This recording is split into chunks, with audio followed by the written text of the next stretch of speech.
We are in a series called What's the Hurry, taking a look at one of the biggest enemies in our world. And it's not, the things that we always want to go to really quickly, like the crumbling economy or the mess that we have that we call politics, or just all the identity dysphoria issues that are going on in the world. And not even just the fact that every socially divisive topic now, it just has a greater and further divide. In the words of, lost it here really quick, in Dallas Willard, a spiritual mentor, pastor, and author, he said, one of the greatest threats that we find to our health and our sanity and our faith, says, hurry is the great enemy of spiritual life. And then even earlier, another author and a psychologist, Carl Jung, said it even more clearly, hurry is not of the devil, hurry is the devil in action in our lives. So let me start by asking you this question we're going to dive into today. What's the most important thing that you do daily in your lives? You could even throw these things out if you want. Like, what's a bit of a routine, a habit? Is it brushing your teeth? What's the most important thing you do? Cleaning up your laundry? Maybe you could be spiritual about it. We're in church, right? Do you pray every day? Is that the most important thing you got? Not a lot of audience participation here. That's all right. There's a few different things, right? Maybe it's just like getting that Netflix dose so you can keep up with your spouse and that's that cute moment. I know when my wife Netflix cheats on me, that's a bit of a divide in our relationship, so we make sure we line up on that, hopefully. Here's the thing. As we're doing a deep dive into this pandemic of an issue in our world, hurry, we are using a book called The Ruthless Elimination of Hurry by John Mark Comer as a bit of a guide. We're also taking a deep look into the life of Jesus, not just the stuff Jesus said, not just the facts and data, but the lifestyle of Jesus. And what we want to do is not just say we believe in the things he said and everything, but actually the way Jesus lived is crucially important to our lives and our faith and our ability to connect with God and each other and have some peace in our own lives as well. And if you've joined us for the last few messages, you can check them out online. We did a bit of an overlook, really just proving the fact of the damage that hurry and rushed pace of lives and the noise and craziness of the world and our disconnection from time does. And what we've established is the fact that we need to be living like Jesus lived, literally taking a look through the Gospels more and more. And today we're looking at what I think is pretty clear we see is the most important practice Jesus had in his life daily. You have a thought, you throw it out. It wasn't fasting or miracles, actually. It wasn't even reading the scriptures.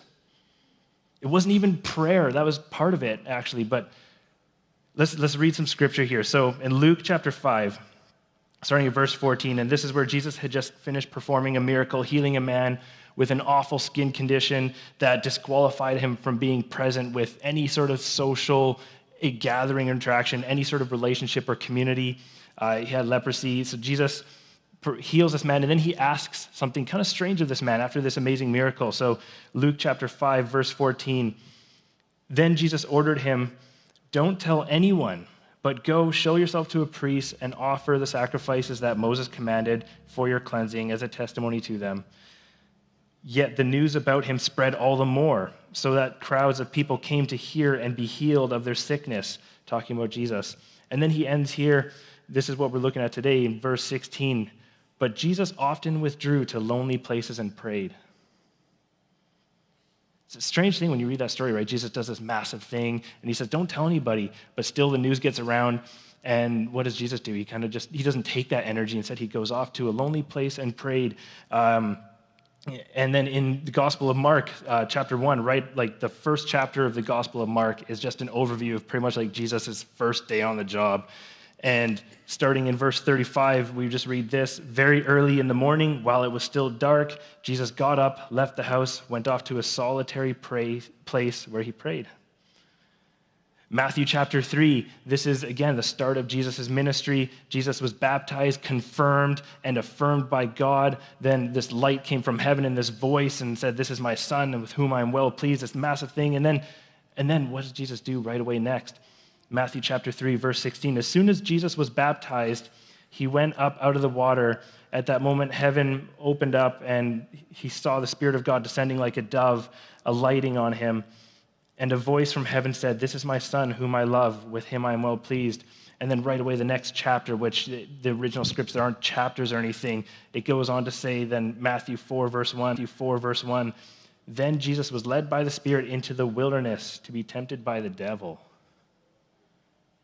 What a bizarre thing. The first huge moment of Jesus' career that we have this, his ministry, we have this entire faith, hundreds of thousands and millions of churches around the world gathering, worshiping Jesus, and this is his start into public ministry on earth, and then he goes away into the wilderness. What we're reading here is the original Greek word, and it was different in each of these verses. That's why I picked them. This Greek word called eremos. Can you read the characters at the top there? Anybody fluent in Greek? Well, now you know one word, so that's all right. Pronounced eremos. It can be translated as solitary place, desolate place, lonely place, quiet place, secret place. The Pentecostals use that one passionately, or wilderness, essentially away from people, away from noise, away from stuff. This word is used 48 times in the New Testament. 35 of those times it's used describing practices Jesus did to connect with God using prayer. We read these statements. It's hugely important. It's one of the things Jesus did constantly, and we can't ignore this practice of Jesus, especially the way that it almost seems to be compulsory, like not just when there's a convenient spare moment of time. In fact, you could probably almost make a chart throughout the gospel books in the Bible, Matthew, Mark, Luke, John, when the heat gets on and stuff gets busier and crowds are forming around Jesus, and what would be, in our minds, a perfect opportunity to preach, almost directly, then Jesus takes off into a quiet place, a secret place, the wilderness. It's where Jesus has all of his major connections with God. So we can't ignore this. We need this. Sometimes Jesus would even send his disciples away. Just get out of my space for a sec. I need this quiet place. And it's so bizarre. This is actually an opposite reality of what we kind of have going on in our world. See, because if we spend time what could be called silence and solitude, it can be easily seen as just being lazy or disengaged, especially when the heat's on, right? Like, this is your opportunity and time to get going, and then you just take some time for yourself in quiet. Looks really poorly. Andrew Sullivan, Time magazine author, who at one point, following massive burnout, he checked himself into a digital detox center where there's no phones, there's nothing that makes noise, there's no beeps. He wrote this, it just connects so well. The reason we live in a culture increasingly without faith is not because science has disproven the unprovable about God, but because the white noise of secularism has removed the very stillness in which it might endure or be reborn. And then this chilling statement. If churches finally realize that the greatest threat to faith today is not hedonism, not the stuff that we poke at and want and just yell at and make big marches about.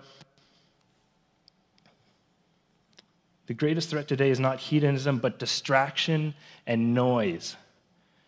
If we realize that, perhaps they might begin to appeal anew to a frazzled generation.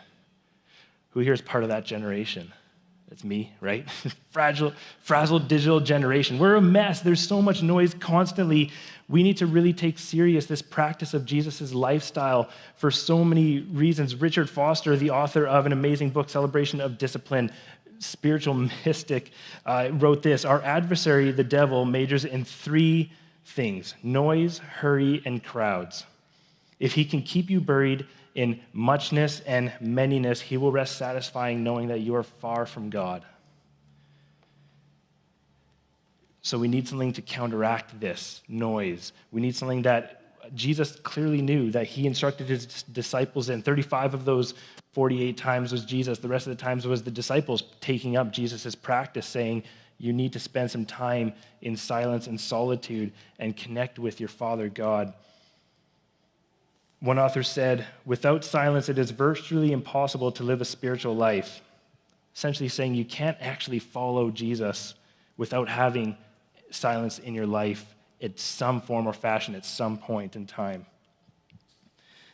Spanish priest St. John of the Cross said silence is God's first language. Mother Teresa said God is a friend of silence. So I think that case is established. But here's what I want to do this morning is take a look at 5 major things that we experience when we actually practice this thing that Jesus did, what he experienced, and what we can experience too as followers of Jesus when we practice silence and solitude.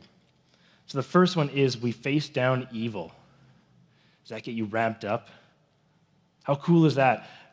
It is so easy to think of silence and solitude as this new agey thing that's so popular. Oprah would say it all the time, just take some me time, right? And just, there's one of my favorite TV shows, Parks and Rec, where you just have like, what do they call it? I can't even remember now. My wife, she will know it too. What's the special day they call? Treat yourself day or whatever, right? You just have a me day, go to the spa. Thank you. I was totally lost there. Just have some me time, right? When we see the way that Jesus did silence and solitude, it isn't this modern, narcissistic, self-fulfilling, like, I don't need you, I just need me, and I'm just going to listen to me and my favorite podcast and get my AirPods on. Instead, Jesus and Moses and Elijah and John the Baptist, when they went out into the eremos, when they went into silence and solitude, they went down to face evil. That's what happened when Jesus, first thing in the ministry, he's baptized and he goes off into the desert because only in the silence and solitude could he take on the devil face to face like that. There's this amazing remote island off the coast of Ireland called Skellig Michael. It's the westmost point of Europe. And thousands of years ago, or about 1,000 years ago, monks would go out there, just a few of them, and they'd spend several months there in order to, and I love this, it was written in a historical book, they would go there to do battle with Satan on behalf of Ireland and all of Europe. How amazing is that? That's not the kind of silence and solitude we talk about in our world, where we think it's just being lazy and taking a day off. This is intense and it's action-based. See, solitude is intentional. Isolation is just escape. Solitude is safety. Isolation is danger. You're disconnecting your mind from reality all around you. Solitude is a time to feed and water your soul. Isolation, just doing the thing of getting away and disengaging from the world, is neglecting your physical and mental and spiritual health.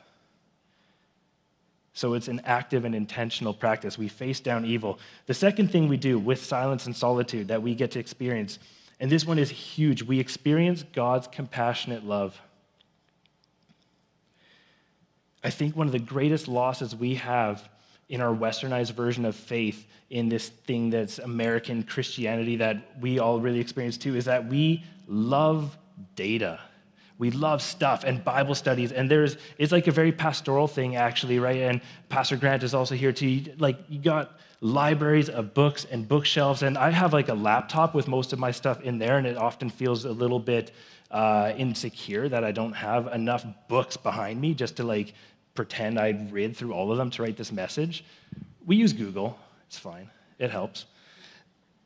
We love data. And then the big thing is, like Rick Warren said, the last thing that the Western church needs is another Bible study. The first thing we need is to actually start experiencing God. I think the reality is a lot of Christians in the West, and some of you, and I have struggled with this a lot of times too, is that we go through our lives knowing so much stuff, thinking that if I just know more things and have more debates and get more historical facts and data, I can convert people to understand the transformational gospel of Jesus Christ. And that's not it. We actually need to experience God, and we need silence and solitude to do that. There's 2 types of quiet that we can bring into our lives into practice. The first one is external quiet, which is pretty straightforward. You just shut the noise off in your life. You tell your roommate or your spouse to be quiet or go for a walk if you need to stay inside, or you go for a walk outside. If you live in a really busy area, neighborhood, maybe you need to drive to a park, but you shut off some of the outside stimulation and you make it a really literal practice. You don't even listen to music, don't read. Even some scholars would say, like, don't even read the Bible. That might be a distraction enough for you. You need real silence. But the Bible is a hugely important place to start. That's, I think, a good motivator to experience silence as well. But then you have internal quiet. This one's hard, especially if you've got ADD. So like if you're like me, good luck. It sucks. There is noise all the time.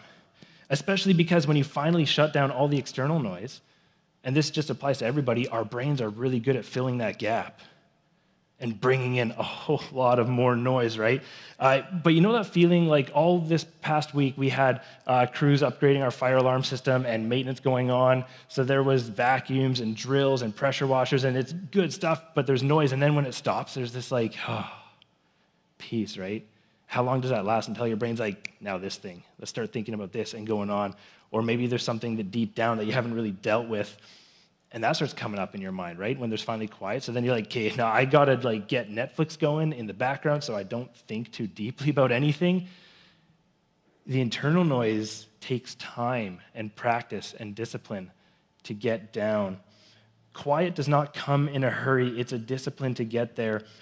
And I think the big thing is because we have all this stuff that the distraction and noise of our world has actually done really good to help us keep buried deep down, not deal with, and when it finally is quiet enough, it starts to come up. And the way author John Mark Comer wrote this, I think it's amazing. We might go through life never having held all of our true selves up to God, vulnerably, without covers or excuses.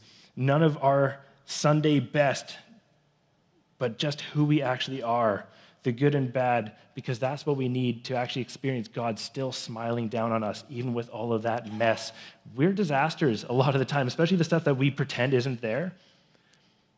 And if we don't actually bring that up to God in those moments of prayer and silence, being vulnerable, we don't actually get to experience the fact that God still loves us compassionately and graciously. So that's the second point, is that in silence and solitude, properly practiced, intentionally practiced, we experience God's compassionate love. The third thing is we yield. We actually give up a little bit because, there's one thing about practicing silence and solitude that sucks, that's really annoying, is it literally takes time out of your day. It takes time out of your schedule because, like all of you, I have stuff to do. And silence and solitude is a whole practice that doesn't feel very effective or efficient. You're not getting a whole lot done, it feels like, according to the world's standard of how we should be living our lives, right? And instead, when we actually practice this, we start to give up some of the control of our lives. And as somebody said, really, sin is just unwillingness to trust that what God wants for you is actually your deepest happiness and what's beneficial for you. Something like silence and solitude actually might be the thing you need rather than just doing another thing that's busy and noisy in your life.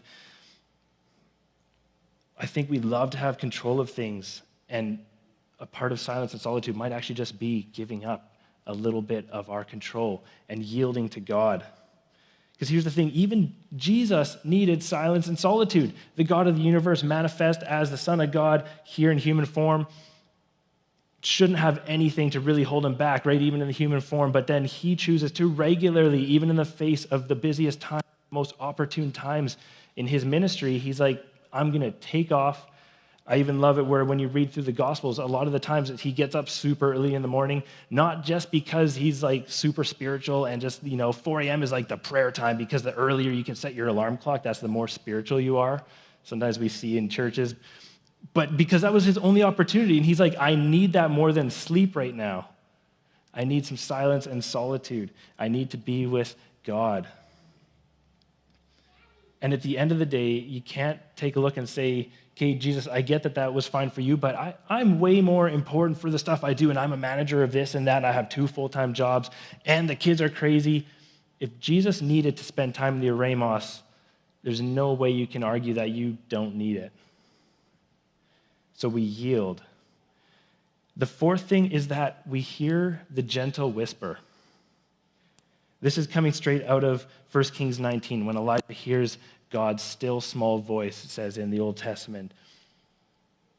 It's very rare that you hear testimonies of people talking about their experiences of hearing God in their life, and he sounds like a loud Southern Baptist preacher screaming above the noise in their life on their drive to work when they're honking their horn and you're all upset about whoever cut you off, and here's God just giving it to you like Billy Graham. It's usually quiet. In the Bible, God is usually quiet. And it can sound bizarre, like, why is that, God? You could be thunderous and roaring, and he does that at points. But when it's personal, it's quiet. And I think that's because God is trying to care for us and shepherd us. And what's the antidote to noise is not more noise and not louder, right? I don't know, has anyone here ever owned a bird? Never own a bird. It's not, I mean, maybe you can, but never own a bird, because here's the thing, right? If you want to have a conversation, bird thinks they can as well. They're louder, right? And you're like, hey, let's watch TV. Bird thinks they could be louder too. So you put like a cover over it. They're like, I'm going to make sure you never know I'm gone, like louder and louder. I think God speaks to us quietly because we don't need that. We don't need more noise. We need the antidote. So we need something soft and quiet. I'll even share with you what's a very common skeptical critique I've heard about people who are skeptical of faith in general, all religions, saying, you know, religions came out of this era, primitive man had nothing else to do, wandering around in the desert, so what else do you do but let your imagination create this faith? But then instead, what if actually there was a point in history where it was quiet enough that we could actually hear God? And instead, we've just created more and more noise that will never get there. C.S. Lewis wrote this book called The Screwtape Letters, which is a fictional satire written from the point of a devil trying to lead a man away from God. So he refers to God as the enemy. But what I love is he calls the devil's realm, Satan's realm, a world or a kingdom of noise. And he says the end goal of all of that evil is to make the whole universe nothing but noise. So we need to actually push back from that. And if you've never heard God, you might have never actually spent enough time quietly that you get the external noise shut off. That's kind of easy. And you spend enough time to get the internal noise figured out and calmed down. And you turn it down to like a 1. And you can start to hear God in your life. And fifth and last, and this is the best part, is when we spend time in the eremos, silence and solitude, we return in love. We return with love. Every time when we follow Jesus' example, every time he took off, right, and he's performing miracles and he's teaching and there's more people gathering, and you just think that, like, Jesus, you're trending and the magazines are coming and here's the news, people, like, let's get you going. He's like, let's not do that. And he spends time in the silence and solitude, goes into the wilderness, and then he comes back with more compassionate love, because almost every time he comes back and returns, there's somebody with a problem who just needs love and time and care. When we practice counting to 10 when we're angry, that's like a microcosm of silence and solitude. You just calm down and slow down. The times you get to just spend, I love it when I go for a walk, right? When stuff is just way too overwhelming. Even the other day, I was trying to just write message stuff for church. No idea what's going on. My brain is going 100 miles a minute, trying to think about 5 years down the road and 2 months down the road and even the next 5 minutes, go for a walk. Most of that stuff falls away because it doesn't actually matter. Sometimes our brains are just our enemies. And then I come back focused. I come back patient. I come back with some love. And the best part about this is how faith can really just manifest in your lives daily when you spend time in silence and solitude. Don't expect to come back with this new idea of how to bring revival in the Fraser Valley and this new massive religious movement and a way to describe theology of the Trinity in the best way that's ever happened. Nobody's figured it out. It's not like that. It's probably going to be in the small things, but the small things that actually matter way more. You'll have some more patience with somebody who's a bit difficult at work because they need that love in their life. You'll have the reminder to actually send somebody a text message to check in because they need connection and community. You'll be a bit more patient when somebody who doesn't have any silence or solitude because they're driving a Mustang cuts you off, and you're like, that's okay. I'll let it be. I'll just go slowly in my Prius. It's fine. Nice and silent. You come back from the eremos with love. Practicing silence and solitude as an act in our life, we follow the example of Jesus. The best thing about this is a rebellion against our world of noise. Last week, we talked about the fact that we often forget the church is meant to be a counterculture, not just to look like what the world looks like and to do everything the world does, but with Jesus on it, but to actually drive a different culture that's focused around God's kingdom. Practicing silence and solitude takes a look at the world that says silence and solitude is lazy. You say, this is the most restorative thing you could do in your life. I think we often get tempted too when we see things that are wrong in the world. We see stuff that's unjust, and then we think we need to bring a bigger protest and more noise to a world of noise. We need to yell up louder and harder and just make the church our own brand of noise. But the church should be a community that dedicates our efforts to creating a space where God can be heard, rather than a space where we just create more noise that drives people towards something different, but not God. So we need to bring back quiet time in our lives. I should have checked in with a kindergarten teacher. I think there's a few in this congregation here too, but do you still do quiet time in school? Yeah, I see one back there. Kindergarten teacher's like, yep. Quiet time, right? I think we need that. Why did it stop in kindergarten in grade 1 or 2? We give our kids quiet time, and it's so good for everyone else, and why don't we practice some quiet time as well? So here's a real challenge. This week, literally, find an hour somewhere, right? Wake up extra early for an hour. Stay up extra late if you can, but not for Netflix, not because Stranger Things is coming out with the next set of stuff. Spend an hour, maybe longer, right? I'm not going to say you're going to need time to get here. You're going to need time to get there. It's a practice. It's not easy to just instantly get silence. One more story before you go that just talks about this thing. A few years back, I got my wife a Groupon for this thing called a sensory deprivation spa. And you go into this like egg-shaped pod, and it's super quiet, and there's this water that makes you float, and everything's like noise canceling. The water's the perfect temperature, so you don't even feel it, right? And you just go in there and you just float, and you're like in space. And I hated it. She loved it. She was like instantly loved. I hated it though. My brain was going with stuff I had never even thought about in my life because there was no other factors. And it probably took me, so we were in there for 60 minutes, probably took me 58 minutes till I finally shut that voice up. And then it was great. And then it was over. So I'll try it again, maybe 2 hours next time. You've spent your whole life being raised by a world of noise. It's not easy to practice something like silence and solitude. It's not easy to practice moving into the eremos like Jesus did.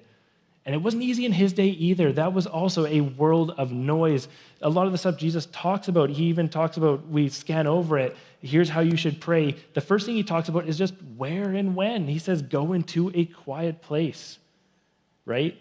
Because this is a world of people still yelling at each other. It hasn't changed that much. We just do it on Twitter now.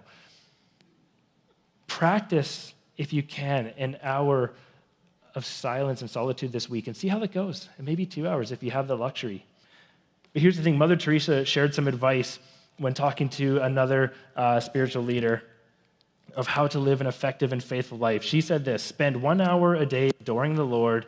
And this is meaning like in an intentional way, like in a eremos, Jesus kind of way. And then also do nothing that you know is wrong.